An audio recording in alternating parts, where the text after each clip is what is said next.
Welcome to Legends of Grayskull, the podcast that dives deep into the mythology of Masters of the Universe, with your hosts Matthew Dooch and Sean Scavana. News, reviews, remasterings and more are just ahead on Legends of Grayskull.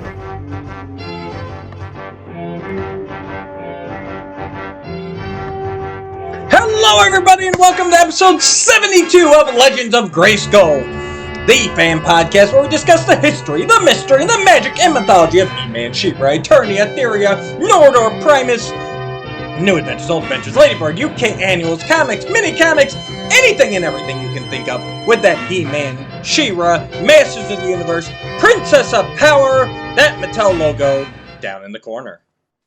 I'm Matthew Dooch, here again with Sean Scavana. Sean, how are we doing today?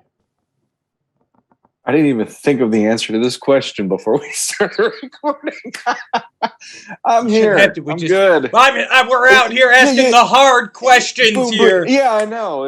It's like I'm on Sally Jesse Raphael or something, or Leonardo or Donatello. Or yeah. Anyway, I'm doing all right for the most part. Can't complain. How about you? Wonderful. It has been. I think it's been a couple weeks since we last got together, but it has flown by. Personally, I started a new job this week, so that was a long overdue change. Having a lot of fun so far, getting through orientation, and more importantly, and we'll get into a bit later, but I'm flying out to California tomorrow, so. It's going boom, boom, boom. Lots of stress, but it's going to be all worth it. Leaving on a jet plane. That's all you got today? That's all I got. I can't remember all the lyrics to that one. That was a little before my time, and we know that I'm old. So when I'll be back again. There you go. Well, you'll be back next week. That's so weird. I can't really say that. Our viewership just dropped by 200, and we're not even live. I was just gonna say, do we have 200? We're at a deficit from this point on. Oh God, that's weird. Oh, I've never seen YouTube start us off in the negative. Yeah, congratulations on the new job. That's awesome, and congratulations on the trip. I mean, for me, the best thing that's happened to me in the last 2 weeks is my kids went back to school full time finally. And this is the first week of almost a full week of them going back and me just going, wow, I don't remember how it feels to have a quiet house anymore. This is amazing. Because you guys you never resumed in person last year, did you? No, no. My wife was dead set against doing it that way until my wife is the one that's always looking at the numbers, and the numbers were still pretty high, or they'd have their peaks and dips and all that. Oh yeah, it's been crazy. Until the vaccine came out, she was like, "Nope, we're not doing this." And now it's like, okay, we both of us admitted we both admitted defeat. During the summer, like we got to get them back to school. This is not working. Yeah, so it's a tough time all over the country, but it's glad we're getting back to a bit of normalcy. We're getting, slowly but surely. Cons are happening. Cons are happening. Stuff is rolling out. There's new toys and everything. So I guess I'll go first. Rolling right off that cons. So this past weekend we had Hall of Heroes. Over in Elkhart, with about 45 minutes, an hour away from me. So I grabbed my older daughter on Saturday. We rolled over there after I got off work, and we had a lot of fun. It was the first time she's been to a con. There were some celebrities. They had Sam Jones of Flash Gordon fame was there, and Adrian Paul from Highlander and much else. Trying to think of it. There were I'm sorry, all you celebrities that I don't remember. But there was a handful. I mean, it's not a huge con. It's not a San Diego or even a Wizard World Chicago, but it's a nice con. They had lots of cosplayers, including the famous Night Mage, who had a tremendous Skeletor cosplay on, which I could not get a good picture of because he was always surrounded everywhere he went. And yeah, it was a good time. She had a lot of fun. She got some artwork and stuff of Deku from My Hero Academia and Batgirl. She got a nice picture of, and she really enjoyed it, especially as somebody she is very much into the arts, which I don't know where she gets that from because I can't even draw a stick figure. But she's taken a lot of art courses at school. That was her big thing. She was the cosplay in the artist alley. Like that's where she wanted to be the whole day. So it was a lot of Cool. fun. And of course I ran into a number of people there that we know from the onlines. Scott Wiles, local toy vendor. He owns the Endless Toy Shelf. He was there. He lives a town away from me. And then my wife is going to kill me fame. Travis Bowles and old man Kyle Moore were both there, so that was a lot of fun getting to see them again and hang around. And Travis dealt me some of the sweet plastic crack. So Oh yeah. First up, I got from the Mythic Legions line, I got Purplore, which Nice. I'm gonna be honest, guys. The I'm always real hit or miss on the Masters of the Universe tribute figures, and Purplore and Kauros, the Battle Cat homage figures, never really did anything for me. There's a few I really like, and a few I'm just indifferent to. These guys didn't really do it for me, and I was just like, whatever. I never bothered getting them, and for some reason, not for some reason, but I recently joined the Mythic Legions Cabal, and on the Cabal, I saw Kauros and Purplore with an alternate head. Yep. I did not realize they came with an alternate head.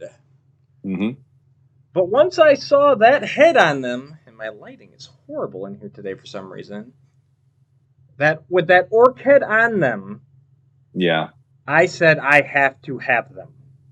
Yeah. And so I did. I do not care for this, and that's how I figured out what it is. I do not care for this cat head sculpt. It in my opinion, it is too calm. It is too serene looking. If you're going to do a cat, it needs to be snarling. It has to need, especially for Purplore, right? Panther. Like, no offense, this is a beautiful head right here. My camera focuses. Yeah, I mean, it's beautiful. Beautifully sculpted, beautifully done. It doesn't do much for me as a cat warrior. So, but once I saw that with the orc head on it, and again, my lighting is doing terrible things to this purple orc, he looks beautiful in person. And that's when I knew I had to have him. So, I don't know how I missed those alternate heads, but I did. But I've now corrected it. Yeah, Purplore. Purplore, I wanted to display that way. And honestly, same problem. When I had him in hand, I know a lot of people, when they get Mythic Legions in hand, they're just sitting there going, wow. Like I am right now. I mean, if you look behind me, I got multiple shelves right now. But it's like, when I first got him, I was excited to get him. And then when I got him in hand, I'm like, that face is doing nothing for me. And at the time, I didn't want to buy an orc. I wanted to buy it for Purplore. And I ended up, that one was one I flipped. I either did a swap or I sold him. And honestly, up until you reminded me of that orc head, I didn't regret it. And now I regret it because now I want the damn orc. I know. And that's the thing, right? Because you never see those displayed, or at least I don't, with the orc head on them. You always see them with the cat head. And I'd never seen that Kauros head before, because that's even more amazing, because it's got the red helmet on, in homage to Battle Cat's helmet. So I'll be getting Kauros too, and that's how I will be displaying him. The other thing I got from Travis is this beautiful custom figure. I don't know why. It tickled my fancy when I saw it, and let me get the piece in here. Oh, and that is a zombie Man-at-Arms. Zombie Man-at-Arms. Zombie Man-at-Arms. It is a beautiful custom paint job. I'm like, that is neat. It's even got the and I did a horrible job of placing it, but the axe in 2 parts so that you can actually place it in as though he's been run through. Wow. With it. And then the icing on the cake is I found out that this is actually a Stephen Bisciotti of Podcasters of the Universe custom. Well, geez. It's Travis said it was one of his earliest customs, but it's beautiful all around. Bloodiness on the mouth. Yeah, geez. Yeah. For Steve being who he is, it's pretty dark. I'm not a big custom guy, but that one I'm just like, okay, that's cool. I didn't even realize when I bought that the weapon displayed like that. That's when I got it home. And it also comes with a head here with hair up so that he can actually hold it. Oh, cool! So he can hold it. He can hold it by the hair. Yeah, that's not going to focus up on. Like his most recent kill. Yeah, right. Like he's carrying a severed head around. Nice. So that's wow. That's pretty cool. And I also got a wonderful diorama. I don't think I can get. Oh, maybe I can. That was made by Travis's wife, Heidi Bowles. Oh, geez. Yeah, no, that's beautiful. Got a nice little rock outcropping there. Give you guys a sense of nice. He comes up to there, and then there is enough of a ledge up here. You can get a second figure up there. There's rocks and everything. It's very nicely done. Also, a bit of brilliant ingenuity, especially when I was traveling home. I was really worried about snapping it, and it is actually connected with magnets. So nicely done. Don't worry about it, you having to re-glue it or anything. It's magnets, lifts off, reconnects. So amazing work by Heidi Bowles. What's funny is you'll hear Travis on the show usually use the phrase, does it pair well with Mythic Legions? That's always his, everybody has that, how do you end a sentence? And that's usually how he does. And it pairs well with Mythic Legions, as I was about to say. So yeah, it does. That is great. That's lovely craftsmanship on his wife's part. I don't have much to photograph with. As you've seen, I've been taking a lot of pictures recently with getting Aerithir, and I finally unboxed my Masterverse figures. And so I was kind of getting sick of just shooting inside or around Castle Grayskull all the time because that's one of the big pieces I have. So it's nice to get something a little more generic, a little more, can be just about anything. Just make a good backdrop. Sure. You get anything this week, Shawnee? Oh boy. So yeah, we're turning into the Mythic Legions podcast because this is how my week went. I think there's at least one of those around, so we don't need to be the second one. But I'll start off with this bad boy. There was somebody on the Cabal who was offering up a Keltis, and it was an incomplete one.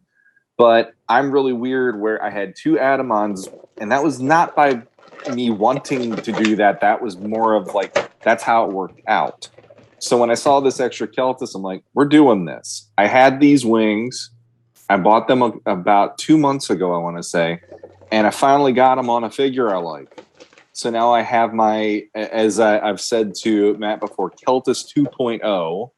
So I made this guy up. So that I'm digging him. And I like that I don't have to deal with the wings not being on somebody because that was driving me crazy. But yeah, he's missing the blue skull head that would make him just a skeleton warrior. Speaking of orcs, I got a Red Fury orc in. One of my favorites. I absolutely love the Red Fury orcs. I don't know what it is. I just love the fact it's like Red Hulk. It's it's cool that there's green ones, but when you see a red one, there's ooh, that one is a showstopper. So I got another one. So I have 2 of those now, which is cool. And some of these are courtesy of Cullen Culp, who he's all over the different Mythic Legions and Masters of the Universe groups on Facebook. Really good guy. Faunus. Oh, I've been seeing a lot of them lately. I was not the biggest fan of like the woodland looking guys, but this one, yeah, that works for me. So Faunus is a nice, cool addition. Again, Cullen helped me with him. And then I got this big guy here, the Shadow Equidron. Woo! From Cullen as well. He was one of I had to get him somehow. Very much appreciated to finally get this guy. And no, this isn't what comes with him. I just like that hammer. No, that works perfectly. For his accessory. He's ogre-sized, isn't he? He is ogre-sized. I think that's 9 inches tall versus the 6 inches. So that's really cool. Nope, I won't. We're a family show. Never mind. Go ahead. And then this guy was kind of like a custom piece that ended up getting kit bashed. And I like them, and I'm keeping them like that. A skeleton warrior with this is a different head from the line. Certain parts are a little different, but I really dug him. He's got this uniqueness. So I did that in a trade, and happiness ensues. And so my legions are really becoming legion, and that's kind of freaky because I'm trying to figure out my shelf space down here to make this all work. So since we're doing the Mythic Legions, Legends of Mythos podcast right now, what? I guess I should have thrown up the off-world background instead of the Legends of Grayskull background. But what do you think about the Cosmic Legions teasers that we have been seeing from the Four Horsemen? I think they're cool. I was like the first one, that 4-armed alien looking dude. That one had me like, whoa! Like they're going here already. And Jesse from Offworld, he's a huge fan of usually the female characters. And when the second one came up of the alien female, I said it right over. I'm like, this is up your alley. He's like, you're damn right that is. Yeah. And the most recent one they did yesterday was a bug, like a locust or whatever. And so already I'm like, okay, what are they doing with this? And it's kind of fun to go like, I don't know all the answers to this, and I'm really like Friday night, as of the taping of this Friday night, they're going to be doing the reveals on their on the Four Horsemen YouTube channel, and I'm definitely 9 p.m. Eastern. 9 p.m. Eastern, and I'm very curious to see what they have to show off because, you know, I've admitted, I'll admit this on the show here, but I admitted to Matt a while ago. I decided instead of doing any other line, I'm going to try to focus on Mythics because the pre-orders make it that I'm not running out to the store and spending money just randomly. I went in pretty deep in the last 2 months to get some of the ones that I really wanted, but then I looked at it and I'm like, but after that, I'm not spending tons of money. I'm getting them now. They're not going up in price if I get them now. And then I do pre-orders. So I kind of went all in on that right now because as much as I know we have cool Master stuff coming out, the Origins line didn't do much for me. Masterverse for right now, it's like, it's nice that it's there and everything, but the Mythics are really grabbing me more than anything else. And that's where my money's going towards. But yeah, it doesn't mean I don't love He-Man, and it doesn't mean I don't want to be a part of the He-Man community and the Masters community. But I'm very much like, I really need to, it's more of like I only have X amount of dollars at this point, and Mythics are really doing it. And now this new line is like, oh crap, but I can be in on the ground floor on something versus being 4 to 5 years behind. And it's going to be a pre-order. We can find it. I think it's going to be the same for me with Cosmic as it is for Mythic. Like for me, Mythic is, you know, the skeletons, the demons, the orcs, that weird stuff first. You know what? I mean, they're all great, but give me a choice between a knight and a demon. I'm going to grab that demon every time. Agreed. You know, skeletons, they're the only good skeleton toys out there, I'd say. I mean, I know the company that does Golden Axe, I know they've done some skeleton stuff, but those are smaller scale, and these are like the only like great 6-inch scale skeletons, you know? Yeah. And I have no problem mixing lines. I love all my stuff mixed together. So So for me, it's all about what kind of fits my collecting. And so, yeah, like you said, that four-armed alien. Oh, absolutely. Give me him. The bug was pretty cool. That female alien, the blue one, was kind of my most like, she looks nice. Soft goods are an interesting addition, but it Yep. didn't really Yeah. wow me. And then just now, actually, it popped up on my phone. They revealed another image. I don't even know what it is. A green alien with a mech suit on and maybe frog, like almost amphibian based. Kind of remembers me of like the Battle Toads, not Battle Toads, Bucky O'Hare.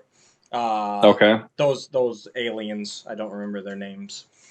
But yeah, it's exciting that they're getting to branch out. Like as Mythic did all your stereotypical high fantasy creatures and characters.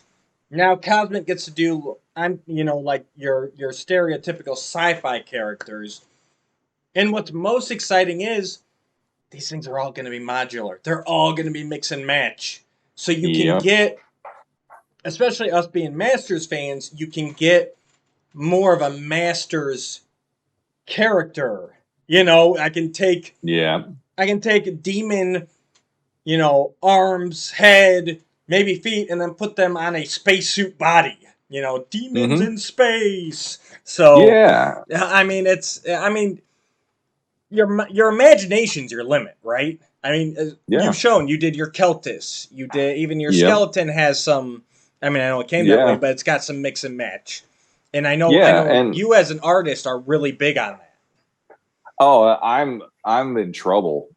This line, like I know this is the case with this line, and because I didn't have that. How do I get into this? What's the thing that's really going to grab me and pull me into it up until the last few months?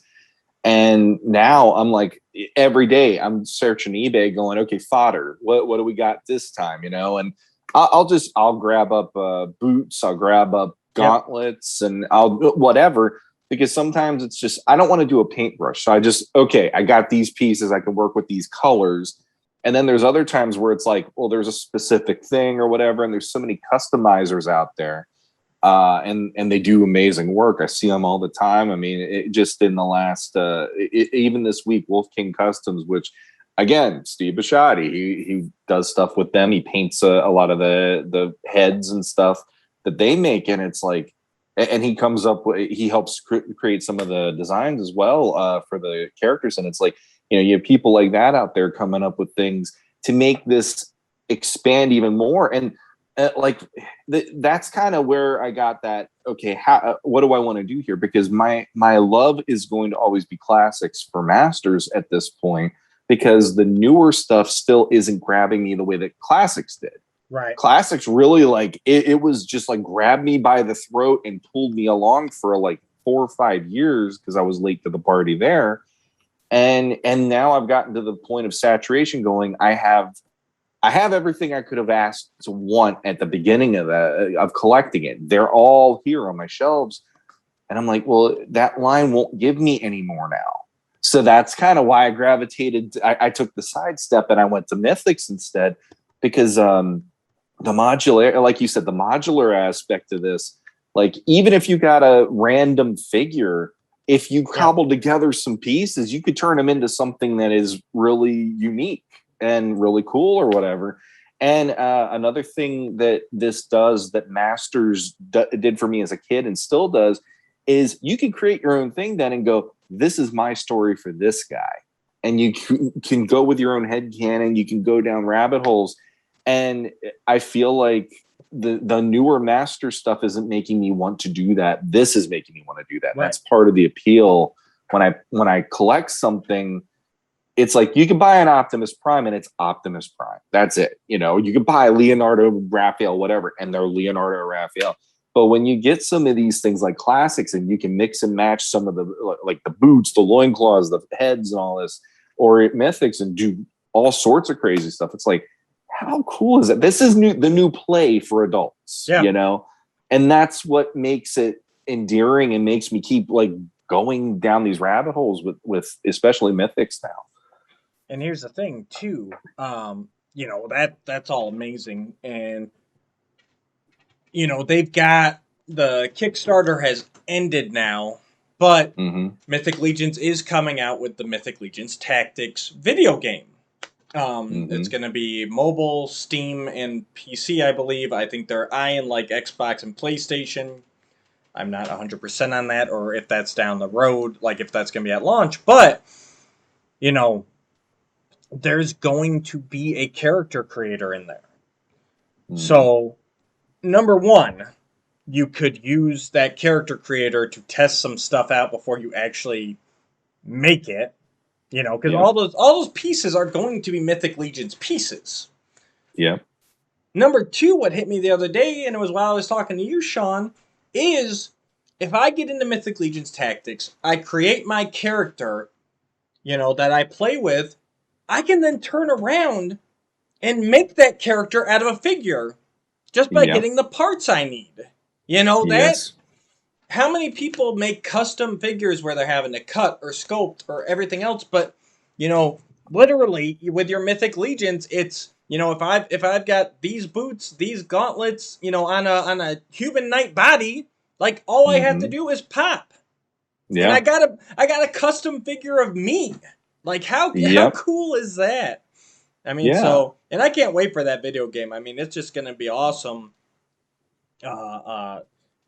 With all that mythology and everything, come into a video game, plus the character creative stuff, and just, there's going to be something for everybody. Even if you're not necessarily into video games per se, I think if you're a Mythic Legions fan, you'll find something there worth it. And it will become available on, you know, for sale, just the game itself down the road. Yeah, I really wish that I knew about the Kickstarter when it first happened, but the original one. And you know, it's like I'm glad I got into the line and finally I was like, oh, like the potential here, you know, and all I needed was these things. I did have the trolls, and I actually won one of the ice troll in one of the groups, and that was like a huge win for me. I couldn't believe I won this thing. And that was one of my, if I could find that, I would love to have it. And that was one of the, okay, I got one on my shelf now. And then I got another troll on my shelf. And I'm like, now I kind of dig this. And then the next thing I know, I got a few of the normal figures that I was really excited about. And here I am. And I don't regret it. And honestly, like I thought about it. I'm like, man, if my house was burning to the ground, I'd grab He-Man, Skeletor, and probably like Rhaegar and Adamant and Keltis and head out the door as long as my kids and my wife was already outside. You know, like I'd be the crazy guy and go, I gotta save them and run back inside to get my toys. But yeah, I mean, these now have, in such a short period of time, they've become near and dear to me because the potential of all this stuff that you can do with them, on top of they just represent something in a new light that I enjoy, you know, and so kudos. I mean, I've always been a fan of what the Four Horsemen have done since the 2000X Masters line, but kudos to them for coming up with this. Because man, it's like it is amazing to just be sitting here and tinkering with these at nighttime, and at the end of the night, I have new figures on my shelf every night because I'm doing something different. I'm like, oh well, I guess I got a Black Orc barbarian guy now. That's cool. And then I go to bed. Yeah. All right. Next up, we have Powercon coming up in, as of this recording, 3 days, 7 hours, 3 minutes, 24, 23, 22, 21 seconds. Somebody's on the website. I'm on the website. I like that countdown. You know, like I said, I'm flying out tomorrow. I'm excited for it. I can't wait to get there. There's going to be a lot of great panels. And just to meet everybody. You know, meet all these guys that we talk to online, you know.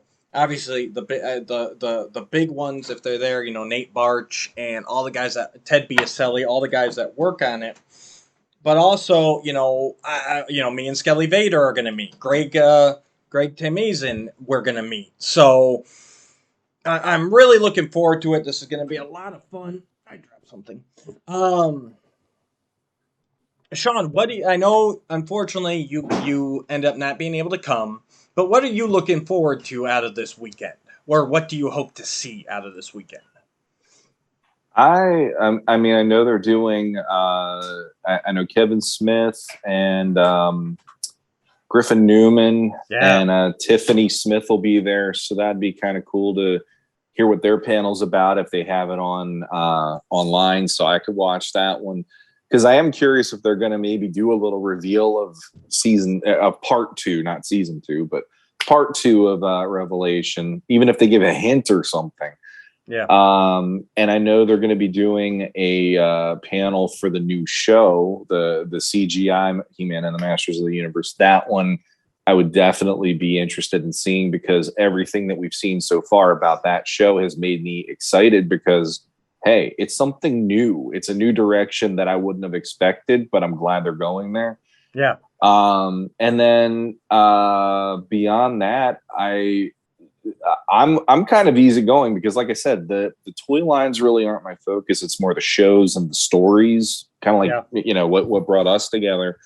So I know there's going to be a mini comic panel, but I don't know. I don't think that's supposed to be online. Is that it? one's not online. There are a lot of them online. It looks about half of them are streaming online. So guys, even if you can't go, you know, make sure you check that out. I'm sure there'll be more info coming about how that's going to work.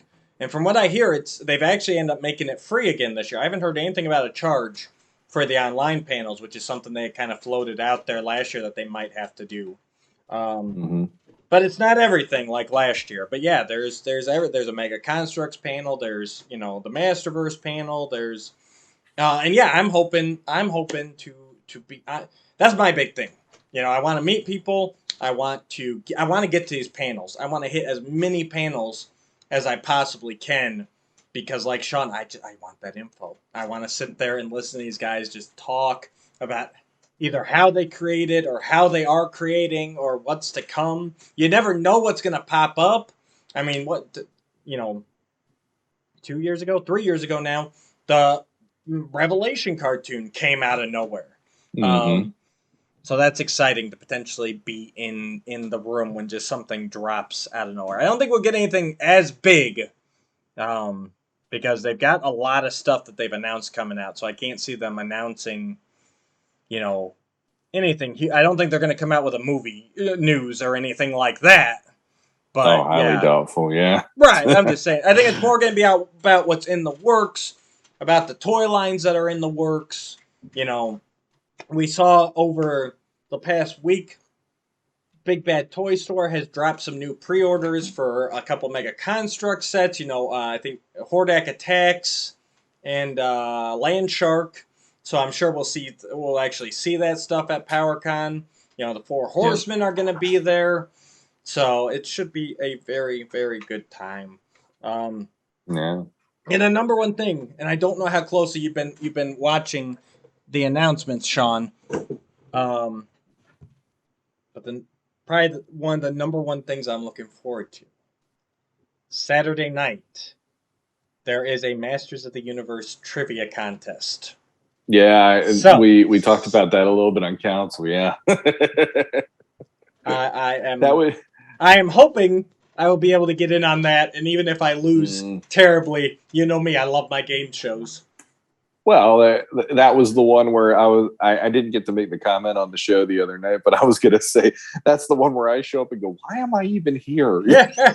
Because you out of the two of us, like I don't know why I'm on shows, but you out of the two of us, you're the Riddler, and I'm the one that just looks at you and go, I don't know this. Like, why am I here? But yeah, that one is really up your alley. So if you aren't participating, I'll be really shocked. I hope I don't.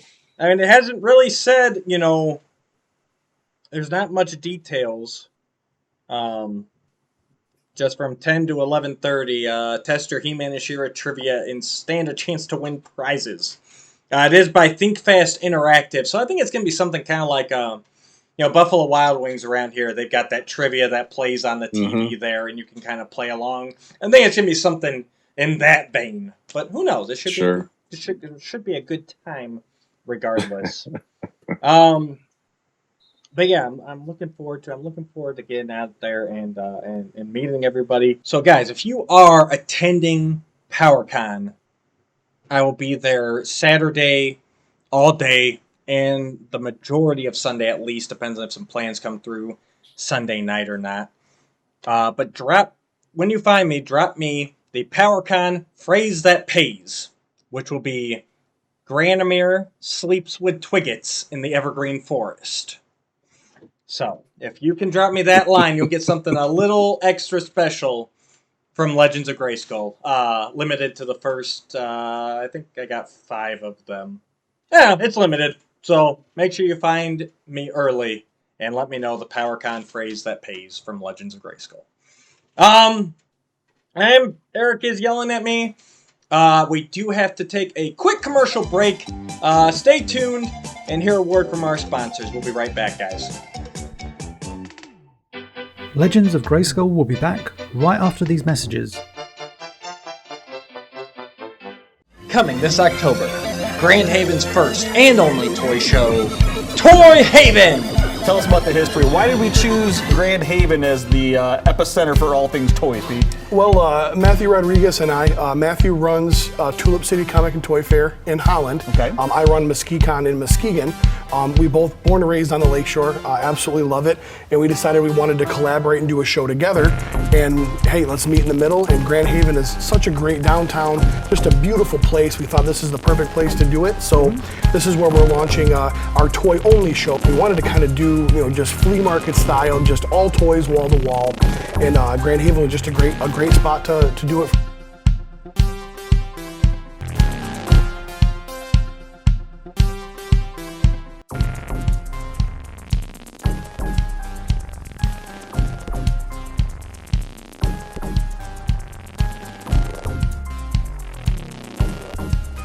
Make sure to join us on October 9th from 9 a.m. to 4 p.m. at the Grand Haven Community Center in Grand Haven, Michigan for Toy Haven 2, the sequel. $5 admission, kids 11 and under are free. For more information, please contact ideasformars@gmail.com or find us on Facebook at Toy Haven Toy Show. And now, back to Legends of Grayskull. Welcome back, everybody, to Legends of Grayskull, episode 72. Thank you, our sponsors at Toy Haven. Make sure you guys check that out. That's coming October 9th in Muskegon, Michigan. Okay, guys, let's jump into it here. So we've talked Powercon, we've talked Mythic, we've talked all that.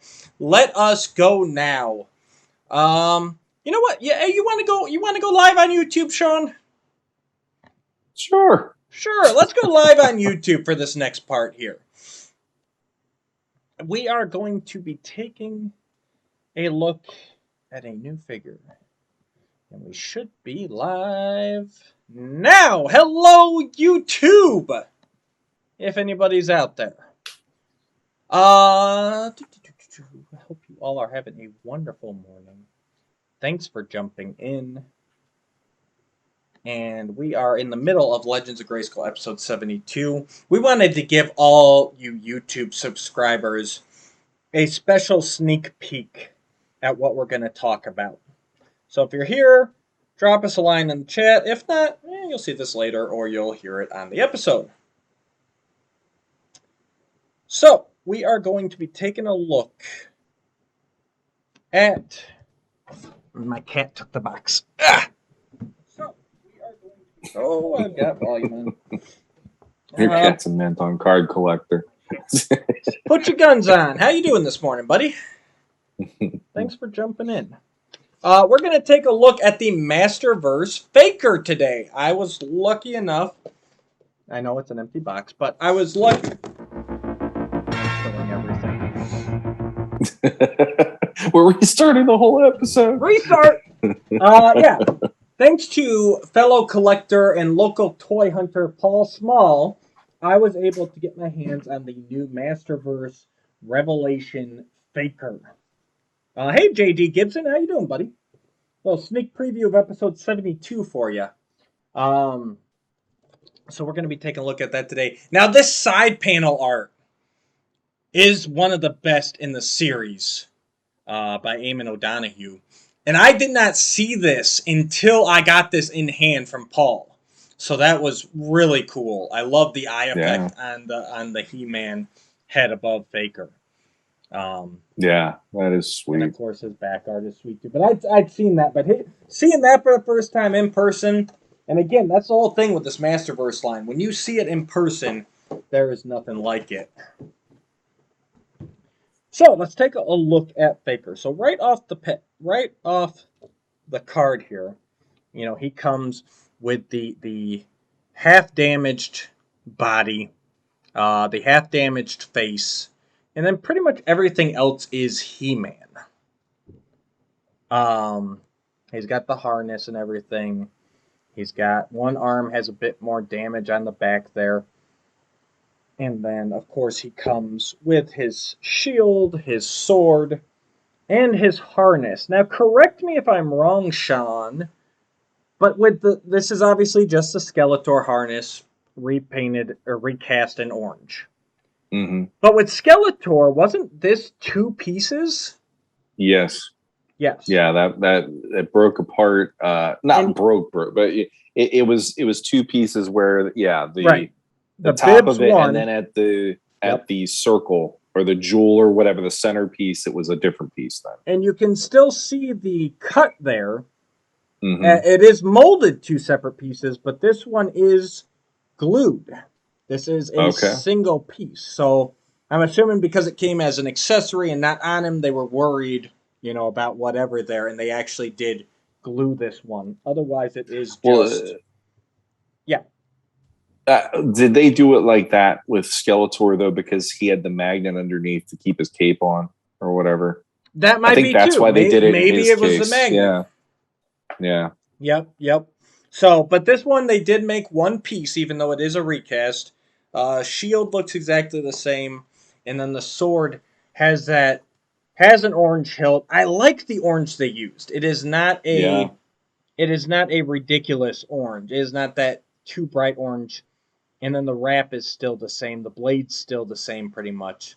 But I really like, I like Masters for the bright colors, but there are some colors that I don't mind muted, and orange is one of them. I like that they muted it a little bit more on there. And it actually matches the harness like really well. So that's very nice. Like that the orange isn't on the blade though. Right, I like that the silver is the blade. More like the and classics, the hilt is the orange. Yeah. And even with the classics, that still was like a metallic orange, but it wasn't as bright. This, I like that it's just here's silver the whole way up the blade. That actually makes it a little more visually, it looks more interesting to me for some reason. Right. And then of course he comes with the alternate heads, which is the come on, camera, focus in. Which is the plain He-Man head, but with red pupils. And then, of course, the all robot head, which is a new head sculpt. It's got these harsh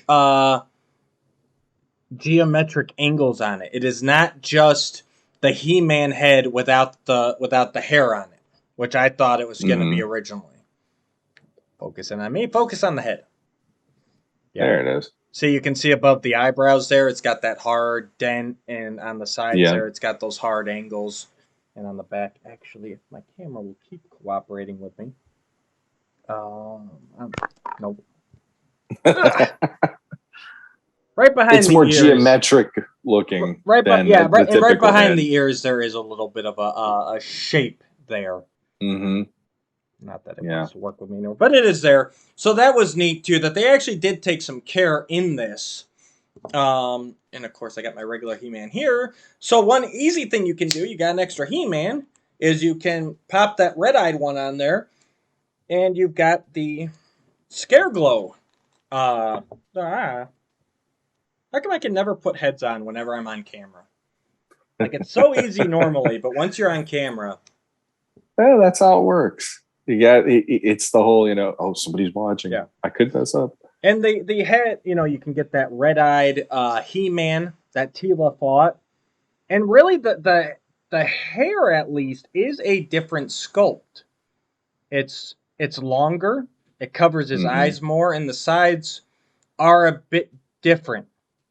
So they did go a little bit different here. They didn't just redo the He-Man. And even on the, I mean, the majority of it, the waist down definitely is the same. The paint apps are a little bit different.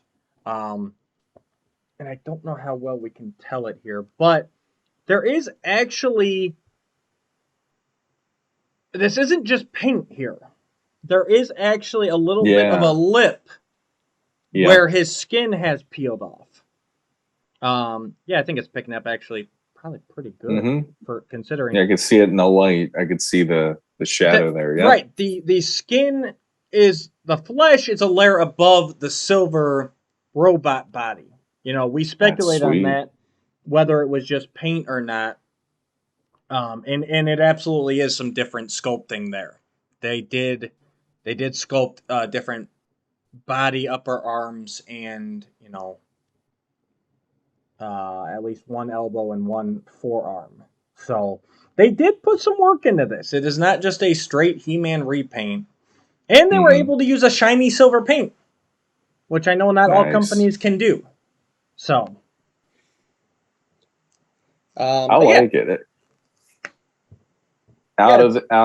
It's like I said, I'm not going all in on this line at this point for budget and just in general, but Faker and Scareglow were the two where I'm like, ooh, yeah. Both of those definitely grabbed my attention, and this is not helping me at this point because it is making me want one on my He's shelf. really cool. The package is really cool. He's definitely a worthy pickup in my opinion. He is very well done. Like I said, the fact that he has new sculpting is huge for me. And I'll probably honestly be displaying him with his whole robot head because I really like that one. There's a look at him with the Faker armor on. Yeah, it's really well done figure. I like the multiple heads. I like the sword. You know, can't really put a sword. Oh yeah, you can do that. So focusing. Yeah, that one pops for me. Like on almost every level, that figure pops for me more than I like him better than probably most of the offerings in the line to this point. And the other thing too, like I like that the cartoon actually made Faker into a character where it's like you can have your cake and eat it too. Yes, he's going to have that Filmation thing where they did here's He-Man as Faker. But then once you get underneath, then it represents, but that's also Faker. That's the way that, you know, the new take on Faker. And I enjoyed that quite a lot. So. No, I liked him too. I love this figure. It's a great presentation. The deluxe packaging. It is a bit big when he's in there. It seems like there's a lot of extra room. I don't think this is the same dimensions as the Skelly God box. I should have looked at that. I think Skelly God was actually a little narrower. But I have a feeling they kind of made it this big for a reason. I think we're going to see a deluxe figure in each wave. And so I think they purposely made it a little bigger than it had to be to accommodate whatever they have planned. That's just my speculation. JD Gibson says, don't forget you got to save some of that budget for Cosmic Legions. So yeah, no kidding. But yeah, very cool figure. And JD, make sure you check out the whole episode 72. We did talk about Cosmic for a minute. So yes, it's all in all, I'm very pleased with it. It's like I said, it's quite a bit different from the regular figure. They put in some extra work here, and I really feel like he is a worthy pickup. So yeah, very nice. Highly recommend. And I can't. Unlike Sean, I am all in for Masterverse. Everything I've seen so far is like, yep, gimme. So, and the beauty of it is you can find them at retail stores. Faker's a little hard to find right now, but they all have been in the initial release, and then afterwards they seem to get, a bit more prevalent. So yeah. All right, guys, we're going back off the YouTube. Thanks for joining us for this special sneak peek, and make sure you jump over and check out the full episode 72. Until next time.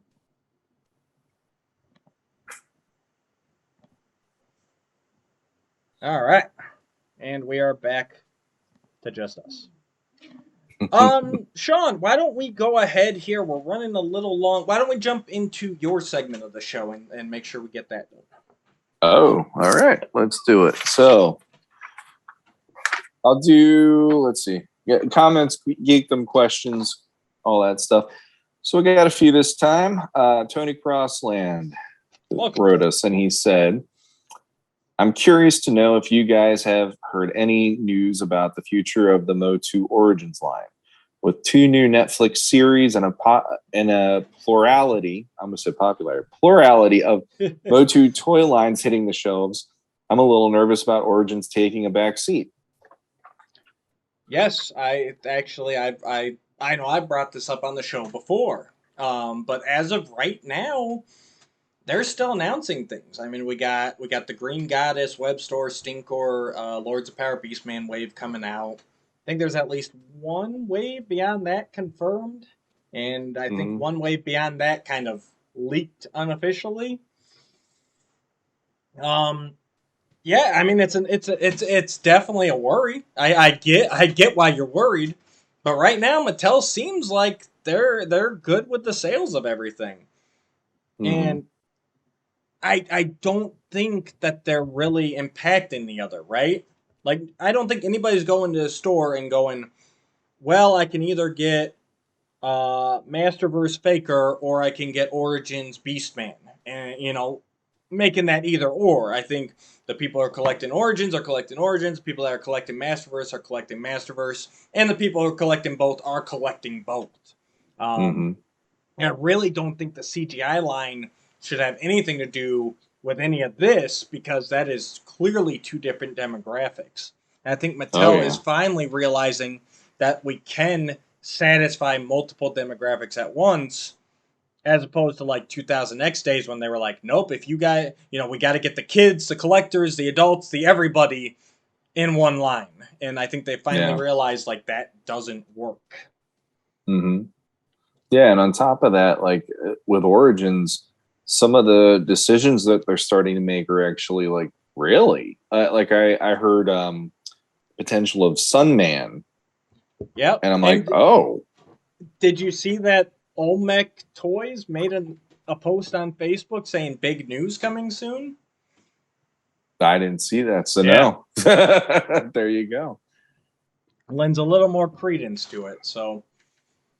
Yeah, I guess we're in the same boat. We're worried, but at this point, I'd say you're all right, because everything seems to be going well. So, I guess, from my perspective, the point where you'd want to get worried about that line is when they get to, okay, we've given you every vintage figure, and then now what? And they sprinkled enough from various waves from the vintage to go, well, you don't know how this is all going to work out, because they're intermixing. Scareglow was offered pretty early in the line, and Scareglow was originally, at the tail end and everything. So I think once you get through the initial roster, that's where you start going. But then all of a sudden you find out, hey, here's another wave coming at you. So who knows? And if they start going into, again, Sunman, if they start going that route, there's a potential of like you might get some stuff that you're like, I never thought I'd even get this in hand officially, perhaps. Right. Well, because then it opens. What if they do the Fuerza T stuff eventually? I mean, honestly, if they did that, that's where they might grab me, because that would be crazy, and that would be like, they didn't give it to me in classics, but I'll get them this way because it's kind of fun that they're there. Right. No, and that's exactly, and they're already sprinkling in stuff like, Green Goddess and stuff like that, to where it's like, okay, we are not necessarily just vintage figures. We're already trying to get it a little bit beyond that. So, yeah, I would say right now you have nothing to be worried about. In a year or so, well, maybe. Yeah. And especially the other thing too is with how fast these waves were coming out. Yeah. That's the biggest thing, is if they're going to burn through them in 2 years, then yeah, I can understand the worry there as well. So I just realized there's a little bit more on this one than I have here printed out. So we're going to have to, I'll have to either go on the Facebook. Actually, can you do that? What are we looking Since for? you got Tony's? your phone. Tomas.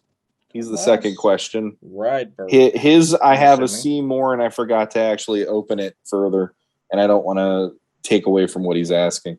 I'll start it off, and then when you get to his, you can fill in. Here, I got it right now. So okay. If either of you, there you go. If either of you would apply for work in one of these 4 options, what would be your first option and why? What would be your bragging line in your application? Castle Grayskull, Snake Mountain, Eternal's Palace, Fright Zone, and go! So we're applying for work in one of the main places. Go ahead, Sean. Oh boy. It wouldn't be Snake Mountain, because no, I had a boss in the last few years who basically was Skeletor and treated me like he would Beast Man, and I'm good with that. So definitely not Fright Zone, because I'm not into Hordak. I like Hordak, but I'm not into working for Hordak. So honestly, it'd probably be Castle Grayskull, just because how cool would it be to be in that environment? And I guess bragging. What would be my bragging line on the application? Yeah. What's that thing you throw in there? Like, yeah, I'm perfect for the job, cause. Yeah, and that's the thing. It's like, what would the position be at Castle Grayskull that I'd be applying for? I guess. Let's see. If I wanted to work, I would probably just be like, look, if the sorceress needs anything, I'm here. I'm cool. She can't get out of the castle unless she's a bird. I can get out of the castle. I'm cool with doing that. Get me a. I got a driver's license. I got a driver's license. Yeah, and it's Eternia, whatever. And on top of that, I would probably just be really interested in seeing all the craziness inside that place, because it seemed like there's never a moment where you'd be bored at Castle Grayskull compared to anywhere else on Eternia. You wouldn't be scared for your life like you would in Snake Mountain or the Fright Zone. And Eterno's Palace, I feel like that would be almost too regimented. I'm not that big of a regimented person in that way. Like, I just, it's like, what would I do? I wouldn't want to be a guardsman. I wouldn't want to be, I'm not a mechanic. I wouldn't want to work with Duncan. I mean, so yeah, the sorceress is like, she's lovely on top of that. And then I don't know, I could help her keep up with everything as needed. Basically, I could be your hands and your feet when you need them or whatever. I really have no reason to join anywhere. So basically, you're just hitting on the sorceress. Like that's what you're. I always had a thing for it. There you go. It never really went away. I'm going to be honest. I won't be a creeper. I will do anything. Be the creeper. Wink, wink. Nudge, nudge. Wait. When nudge, nudge. Say no more. Now it's like, what was my bragging line? I'm a creeper. Please. Awesome. Awesome. What we found out on episode 72 is Sean should be within 100 yards of the sorceress. I would probably have to go for the palace, just because, like, not the guard side. I'm like on the civil service side, right? Like, okay. the plumbing, the kitchen, something over there. I'll apply to be Orko's personal assistant. And there you go. My bragging line will be, according to my previous job, I was good at disappearing. Well, see, you just went through all that. I haven't gone through a job interview for 2 years. Yes. Yeah. So that's why I forget my bragging line. Palace. I'm going to be Orko's personal assistant. I'm going to be the guy that he dumps eggs on, that he makes disappear. Storm clouds, all that stuff. That's my job. You're going to be walking around and you got this weird tick after about a week because Orca's electrocuted you one too many times. I'm good at taking. I worked customer service for nearly 4 decades. I'm good at taking punishment. So that's what I'm going to do. There you go. Thank you, Tomas. Toma, I actually, he's bringing the podcasters of the universe flavor to the show, and I'm not thinking it's a bad thing, because that's one of those questions where I know they've done something similar on their show, and I've been in the same place. I'm like Jeremy. I'm like, I don't know. The problem is we're not as witty as they are, so. But I hope you enjoyed that. So, Skelevator, speak of him. Here he goes. If you guys each had to reduce your toy collections to one line, even limiting yourselves to one type of figure within an IP, especially like Motu Classics versus Motu Vintage, what would you choose? Classics. No hesitation. I love Mythic. I love everything else. I'm really enjoying the Masterverse, but you're telling me one toy line out of everything, it's Classics every time. I will get rid of everything I have before I get rid of my Classics. They are the pinnacle of Masters of the Universe. Yeah, to me, and that's the thing. Like, I just went with Motu. Mythics might edge it out right now, but I think with Classics, it's like, no, that one. My heart was, it was almost like having a kid. The minute you see that figure, it's like, I love you, like there's that, like, I want to hold you. I want to be here with you kind of, it's that whole feel. Mythics are great. The turtles are great, but nothing ties me back to my childhood more than the characters of Masters of the Universe. So at the end of the day, it's going to be Masters, and out of Masters, Classics is the best toy line. I really like what they're doing Masterverse. Some of the articulation I like even more, but the Classics just nailed that aesthetic for me. See, I read his question. I deep dove a little further, accidentally reading that one, because for some reason I thought he was also asking limiting ourselves to one figure even within that line, which made me go, ooh. Oh, see, I thought he meant types, like you can't choose. No, he did. I went there by accident, and then like last night I was like, what one would it be if I had to pick one of the Classics figures to be like, this is that one? Yeah, I don't know which one it would even be. I can't do that. I'd say if I had to, like, if somebody had a gun to my head and I had to, it probably would be a toss-up between He-Man, Vicor, and Fisto out of that line. And I think Fisto might edge it out only for the fact that when I got him, I'm like, I get why people want this thing so bad. I was completely blown away by that figure. I will ask the viewers, don't ever make me have to choose. Please. Go easy on me. That'll be one of the trivia questions you got to answer. All right. So thank you, Skelevator. Jacob Hicks, he wrote in, do you know if the distribution issues are still happening? Still seeing the same figures at my local Walmart and Target.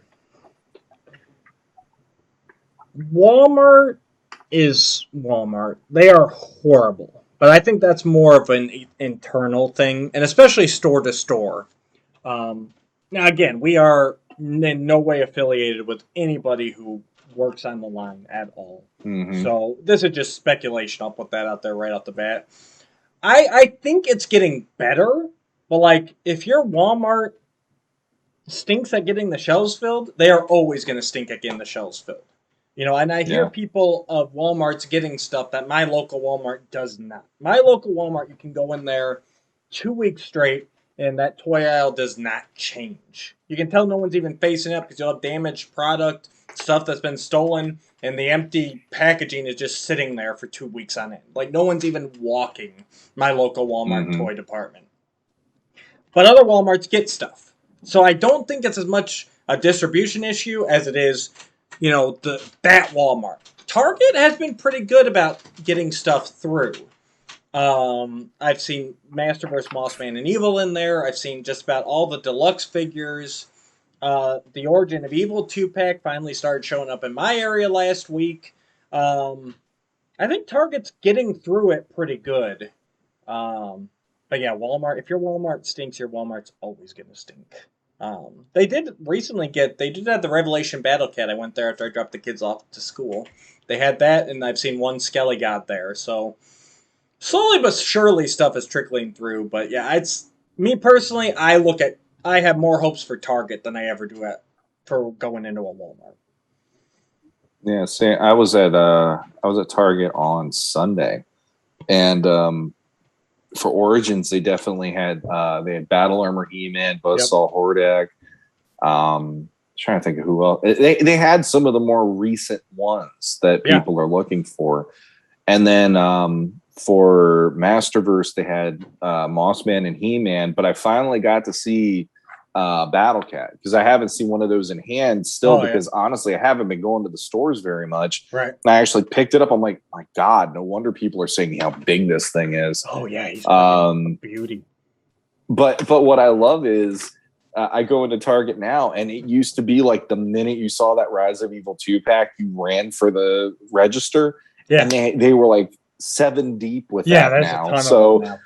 The one I'll give them Mattel props for this because I still cannot walk into Target and find G.I. Joes at all. But at least Rise of Evil is available, whereas it was like the whole, well, I think G.I. Joe's out there. I just never could find them. Same with Rise of Evil. Well, at least they're fixing that divide. Right. You know, they're definitely making it available, but now it's going to be like a peg warmer almost. So it is what it is there. But, and I don't mean that as like, you know, it's just there's so many of them that I have this feeling they're not going to be as sought after.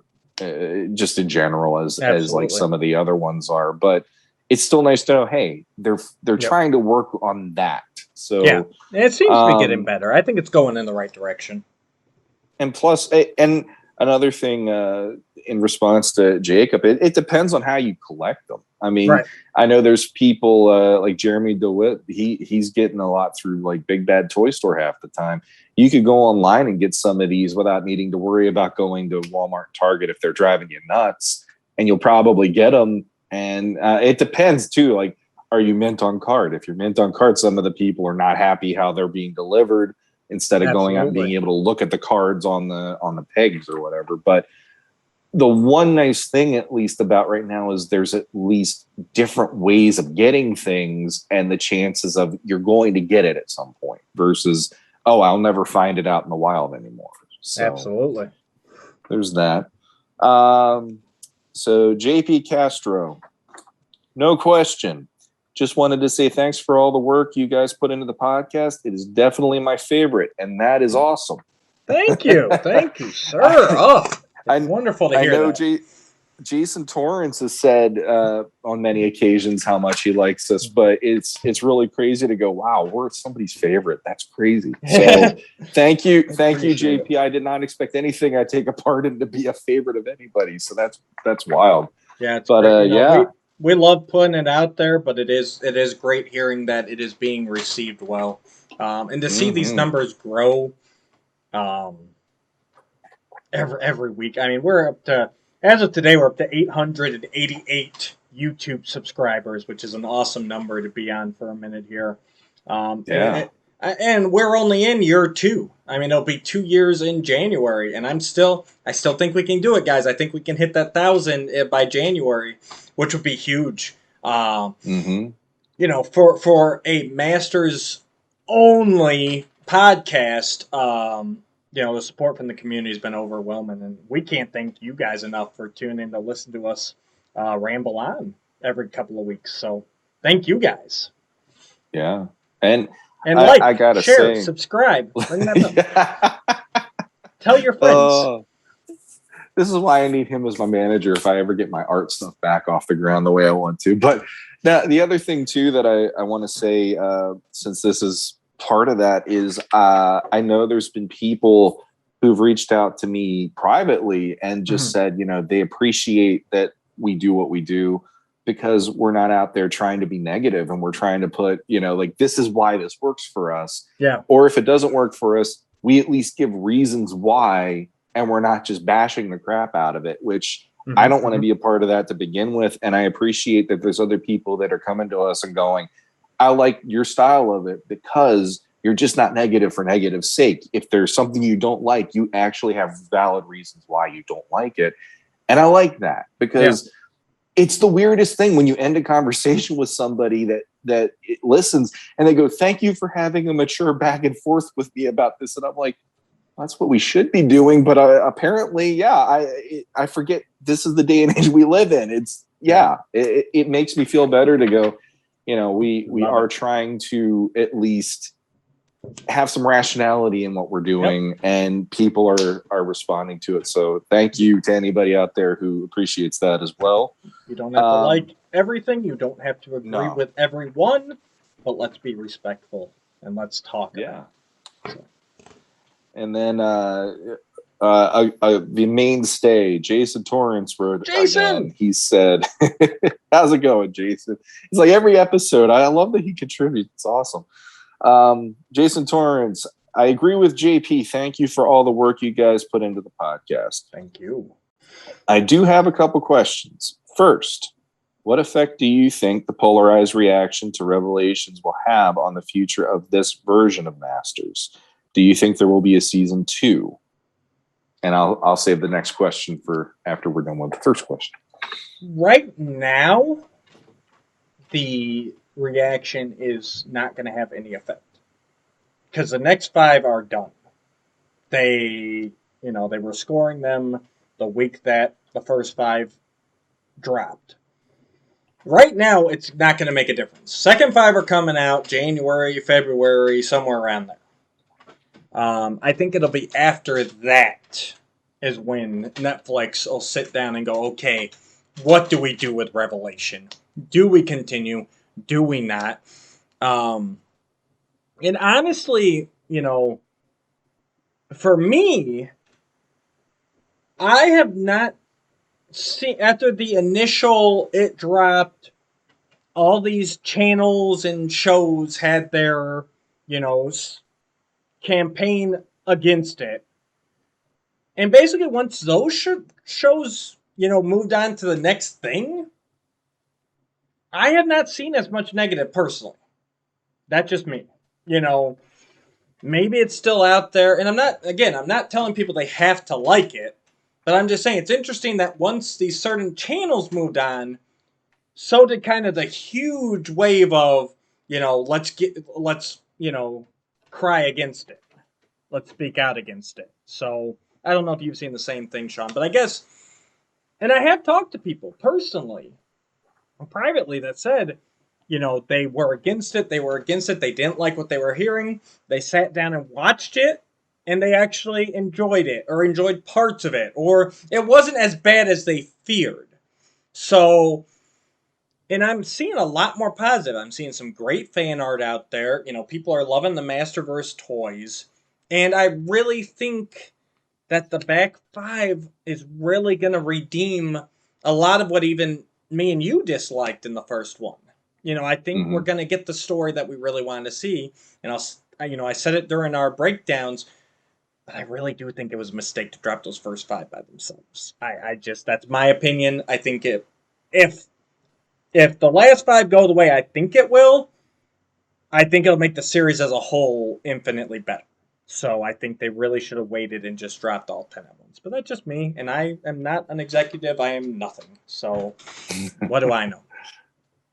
I'm always going to agree with. I wish they would have dropped all 10 instead, and then judged it based on that point. Because, I mean, I'm still not the biggest fan of. It took them 2 years, and then we got 5 episodes, and then we still have to wait for more episodes. And that way, it's like.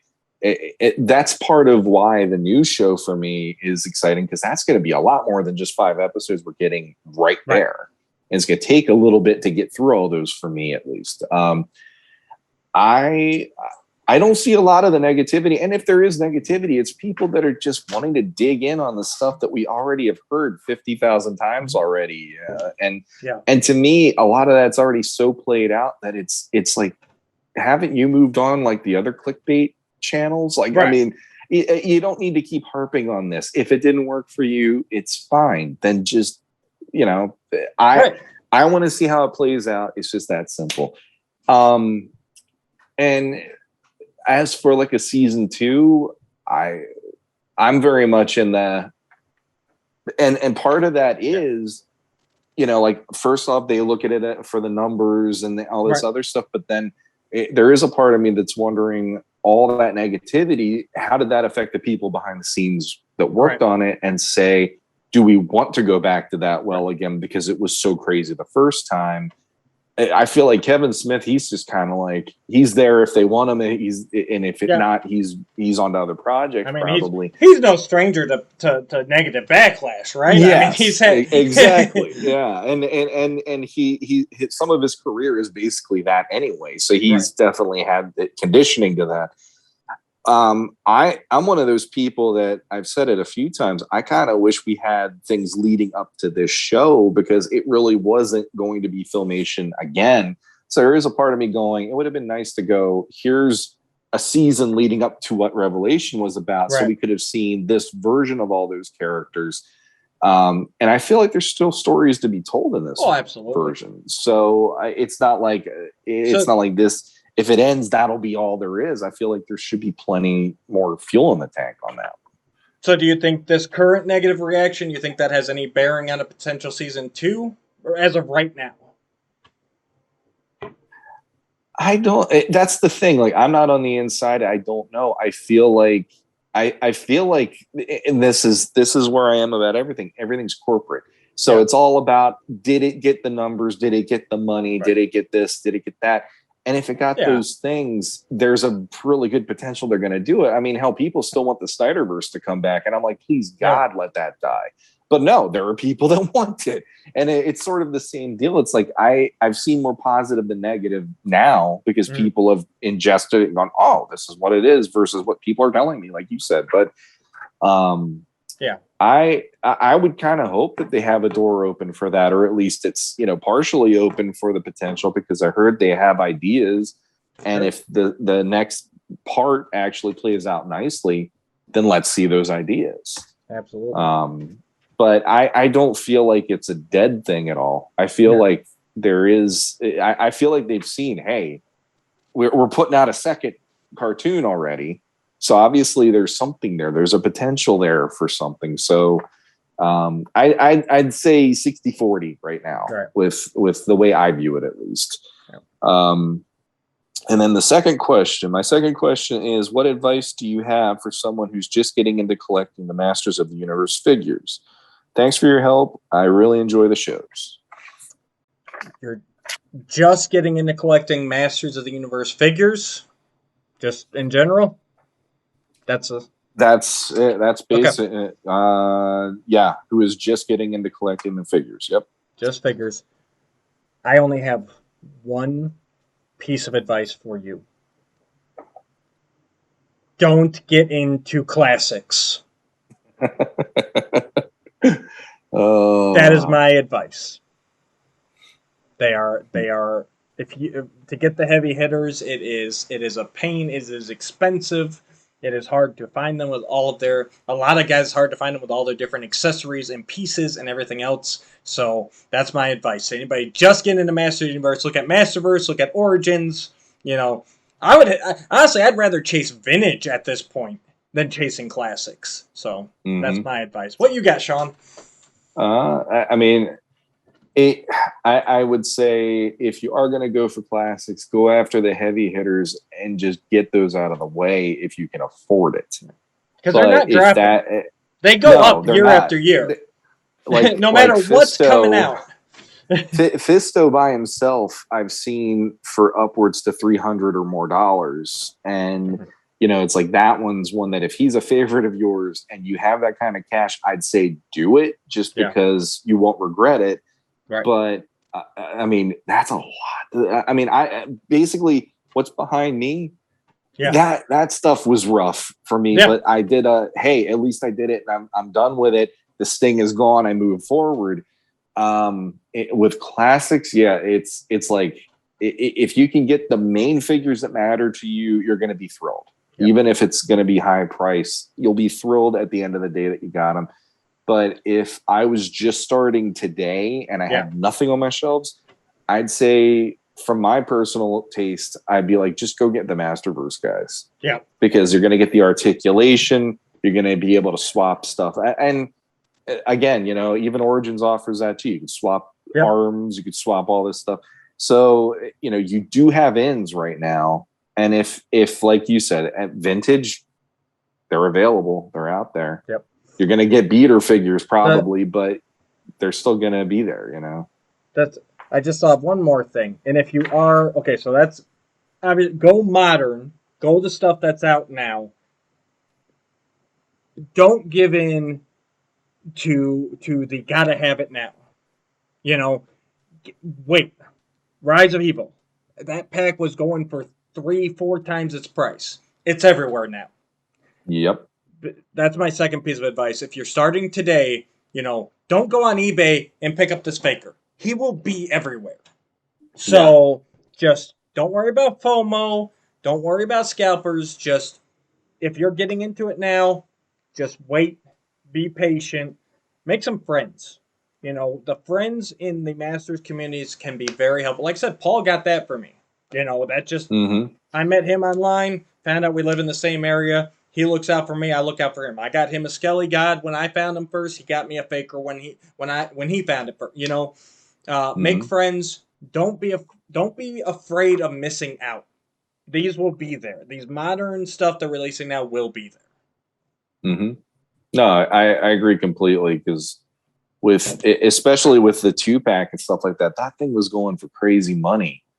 And then now you're finding them, like I said, there's like 7 deep on the shelves right now in Target. Right. So you might not be able to show it off and go, look what I got today. But in a month, you're still going to get the thing, you know, or maybe however long. So, but yeah, definitely. And the only other one that I could actually recommend that won't be crazy is 2000X. If you love that cartoon, even on card, those are not going to be too bad to deal with. Yeah. Yes, there is a no pun intended. 2000X. Yes, and he's awesome. Actually, he's awesome. A great sculpted figure. One of the great ones. All right, how many more we got? We got.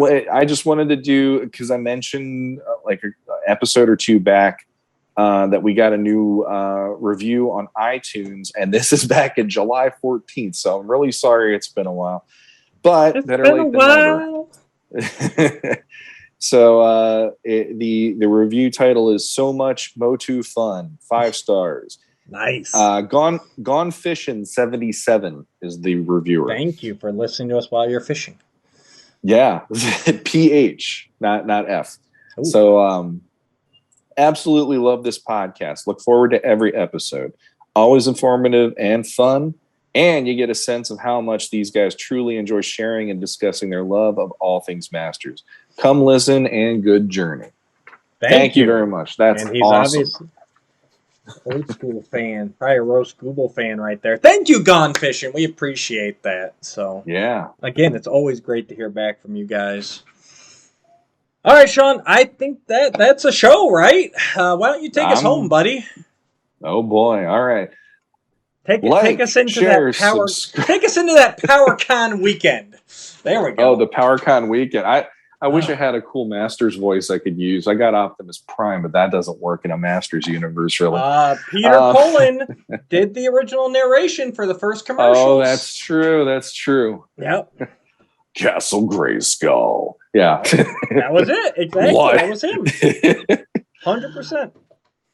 Like, share, subscribe, transform, and roll. Okay, sorry.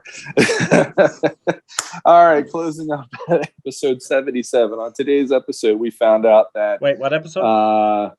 77, 72. It was Gone Fish at 77. There you go. Episode 72.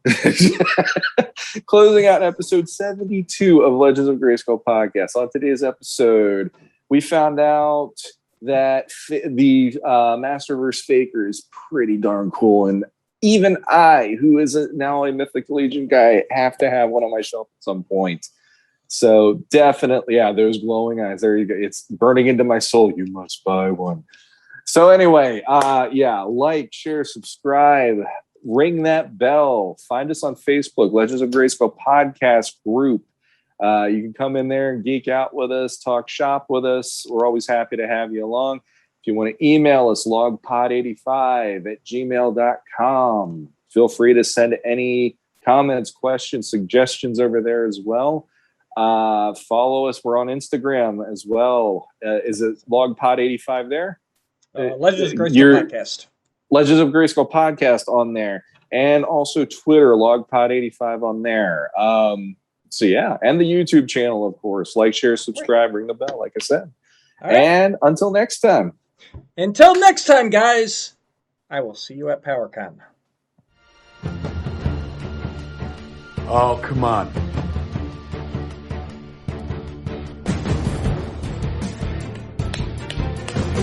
Rock! Oh, bear. Oh, bear.